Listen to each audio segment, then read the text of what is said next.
Return to perception. Returning to perception means returning to the place where you are beyond the body. When we return to perception, we can observe the body, but we are realizing that we are not one with the body. There is something that is observing, and there is something that is being observed. And we want to observe this relationship. Not simply to observe the body. If we return to perception, we can observe the body, but we can also observe the fact that there's a very intimate relationship between perception and the body. It's a very intuitive relationship. It's so intuitive that as children, it developed on its own. We knew how to manage our body from within perception, how to move our organs, our limbs from within perception, how to interact with our senses, with the external world from within perception. But there's a relationship here. It's not one and the same thing. Perception is residing within the body, and from within perception, we're controlling the body. The one is residing within the many, and the one is directing the many from within itself. This is a very subtle relationship. It's very meaningful, but it's very easy to miss. If we're acting with the body, it's very easy for us to forget perception and to simply feel like we are the body. We're acting with the body, we're moving the body. And yet, there's a relationship here of how this takes place. There's a process, how perception becomes movement, how something that is so united, so singular, so attached to what we feel as us becomes so many different possibilities and interacts with so many different parts.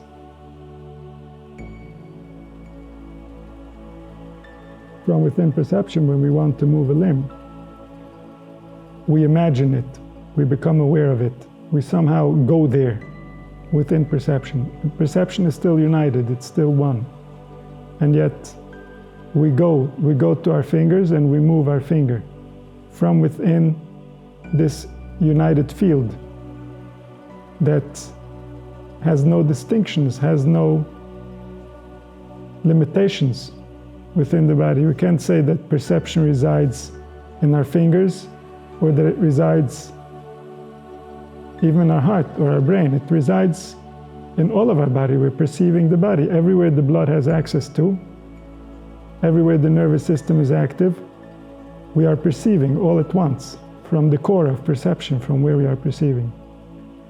And then from there we can direct this force and we can move different parts and we can create different types of movement within those parts, all from within a place that seems to be completely united. So there's something here, there's something spiritual that's not visible to us unless we really pay close attention.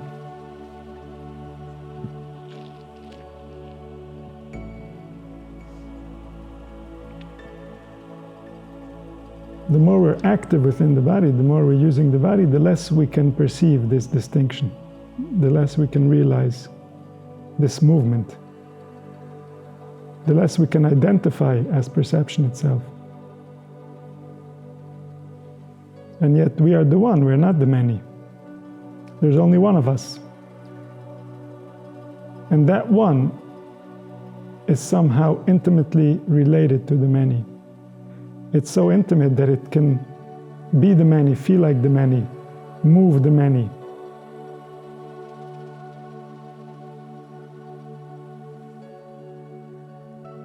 If we can master this relationship, we can become more of ourselves.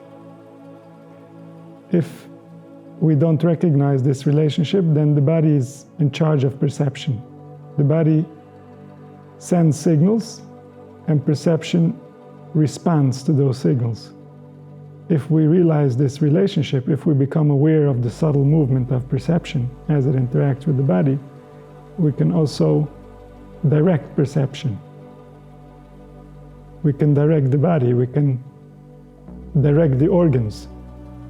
All of this is happening through this relationship where the spirit interacts with matter. And this is a metaphor to the collective. The collective, the one that resides in the many, the one that resides in the all, he resides in them the same way that perception resides in the body. He knows all of creation the way that perception knows the body, from a certain aspect. Of course, his knowledge is beyond what we can perceive, and yet there is something here to be learned about the nature of that relationship.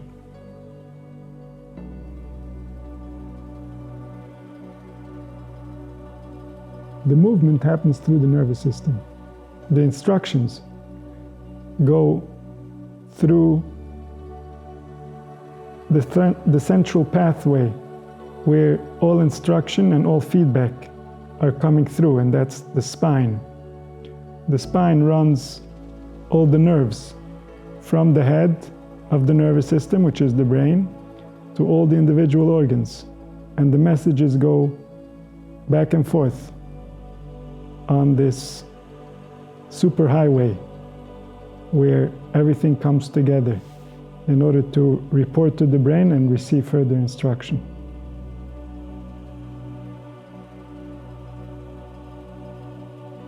And so perception is united with the nerves.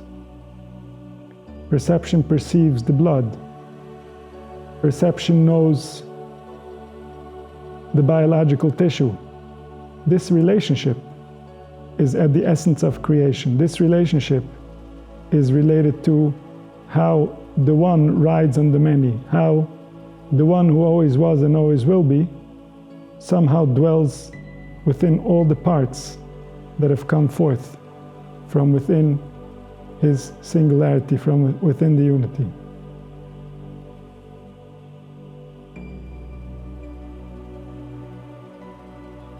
The more we can meditate on this relationship, the more we can realize the subtlety of this movement, the more we can return to a place where there's less movement. Less movement means there's less reaction to the stimuli within the body, and therefore there's more presence, there's more soul. When the body is reacting to the external world, there's less room in the body for soul.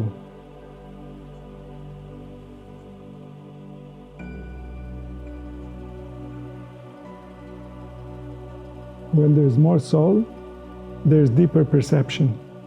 There's more accurate perception. There's perception of subtle parts of the body, of subtle nerves in the brain and in the organs that only the soul can perceive. Only when there is more soul we can have access to those areas, and those areas are tuned into reality itself. The more gross areas, the more loud noises the body makes are for survival, are related to the external world, are related to the external needs.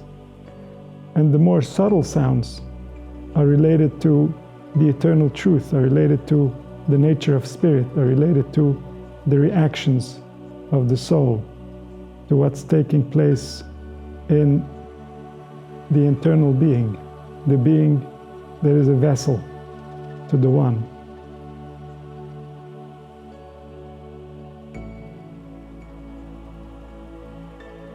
And this is the goal of spiritual development. The goal of the development is not so that we can know information, It's so that we can be tuned in to the nature that we were designed in, so that we can be us more accurately, so that we can be human, the way that a human was intended to be. A human wasn't intended to live in survival mode. Survival mode is when the human is threatened with extinction, or is threatened with discomfort or pain. But the design was for us to appreciate the subtle, for us to be able to tune in to all the sensitivities that the designer placed within our organism, within our nervous system. That's the beauty of the human. That there lies the pleasures that we were intended to enjoy constantly.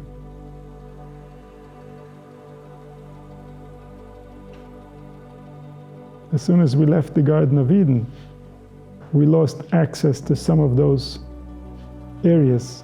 We lost access to some of those sensitivities. And the longer we have been in suffering, the more we've gone into survival mode, the more loud the voices of the nerves that are responsible for the survival of the body, and the less audible are the sounds of the soul, the sounds of the subtle nerves, the sounds of those who know truth from a place that is beyond the physical.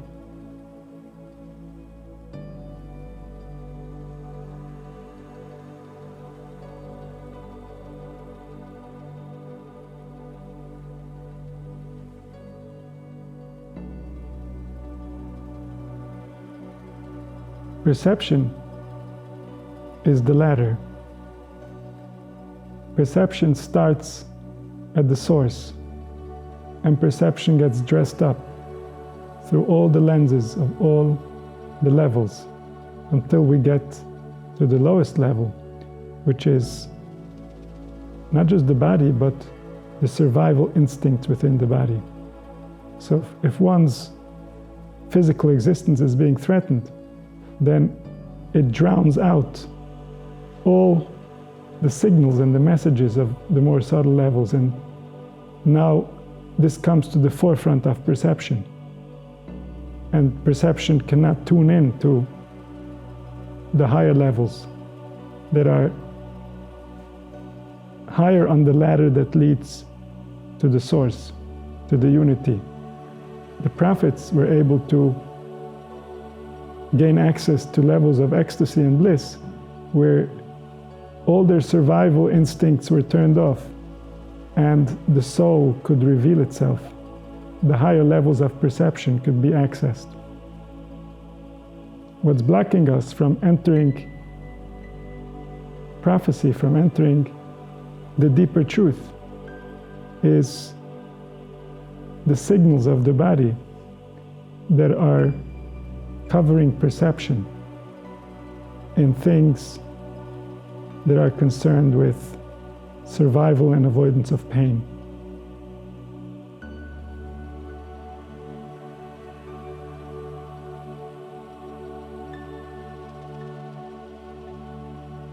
This is why, since we've lost our security, since we haven't had a place that's safe for our nation on this planet, we've also lost prophecy. We've lost the ability to enter these states where we can see the world from the eyes of the Creator. We're always seeing the world from the eyes of the Creator, but the eyes that we are seeing through have been covered in veils. Veils of suffering, veils of restriction, veils of darkness. And then the truth cannot be visible through those veils. The reaction to perception is not accurate to the desire of the soul. The soul sees itself in a mirror that reduces its desire for existence.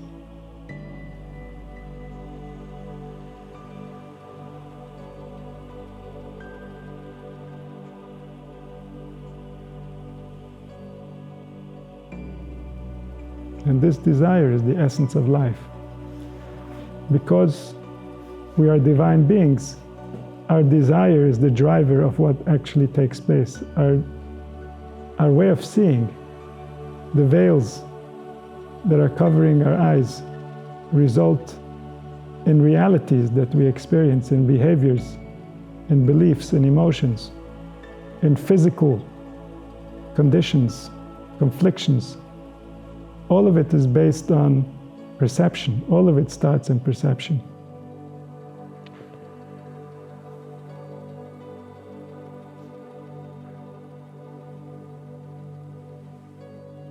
And this is what requires liberation.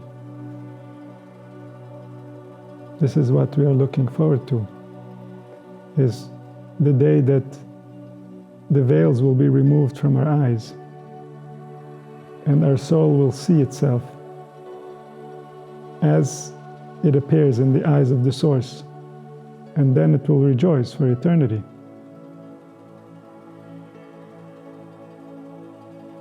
It's the lie, it's the suffering that covers our ability to see who we are that causes the difficulties that we are experiencing.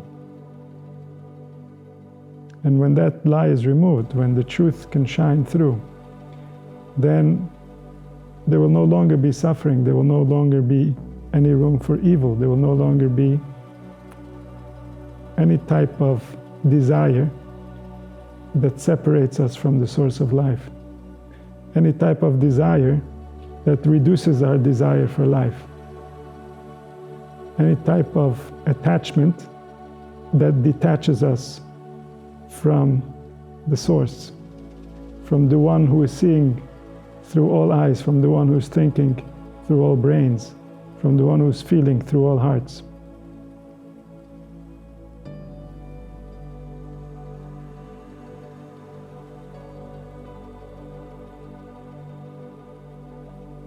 And that's where we find the unity. As long as we're in the lower levels of perception, we separate ourselves from the source because we don't realize our true nature. We enter a world of illusion. And in that world, we lose access to the unity. In that world, we separate ourselves from the collective. In that world, we're offended by the collective.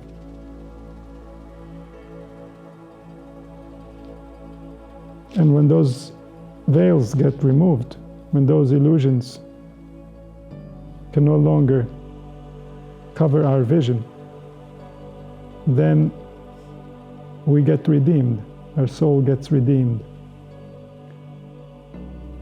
The one seeing within us gets redeemed. The one seeing and feeling through us returns to his throne of glory.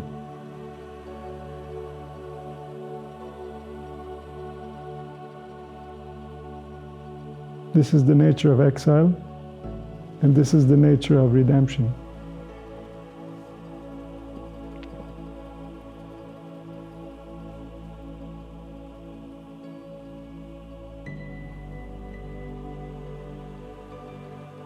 And when redemption happens, everything gets revealed.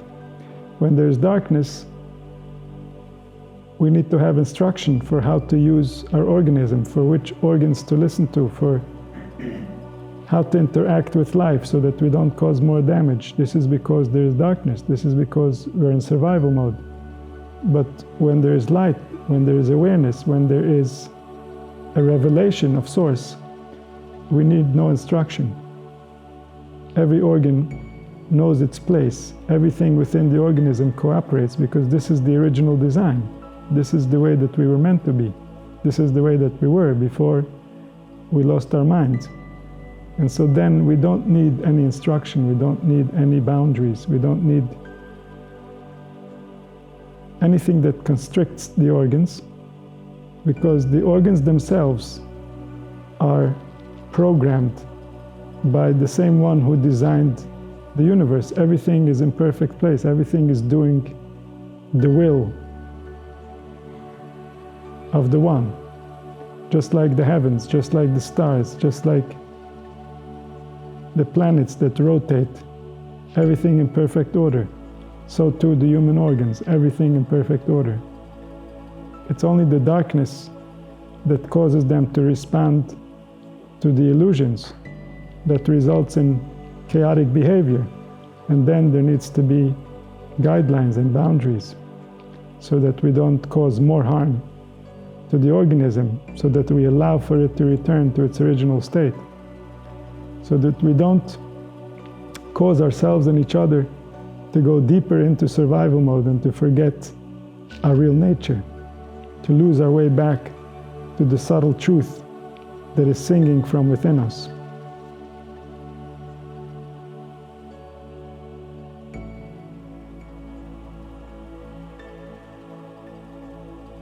And so in this relationship between perception and matter is the place where exile or redemption is revealed. If this relationship is directed by the soul, we have redemption. If this relationship is directed by the body, we have exile.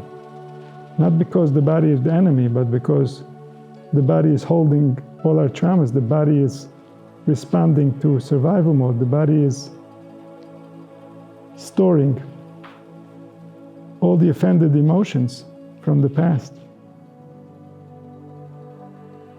And so when there's no awareness of this relationship, when there's no access to this relationship, then the entire organism is in exile. It's in exile because of the suffering that it endured in the past. It cannot free itself from the cycle of suffering and illusion. This started from the tree of knowledge of good and evil. That's where illusion entered our hearts, and there was conflict between creator and creation. But the amount of conflict, the level of frustration, the noise that the body is making that overpowers the subtle sound of wisdom has only gotten worse. Over the generations, the more humanity has gone away from its original nature. The organs are less and less understood, less and less respected. The spirit is more and more in despair. And survival mode is more and more in charge.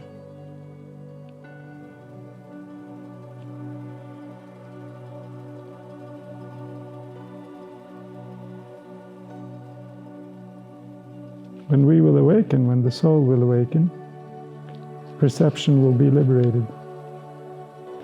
And then we will perceive the one as one. And then the one will be one in essence, like he is now, but also in perception, like he isn't now. Now he is one in essence, but he is many in perception. And then he will be one in essence, and his name will be one in perception.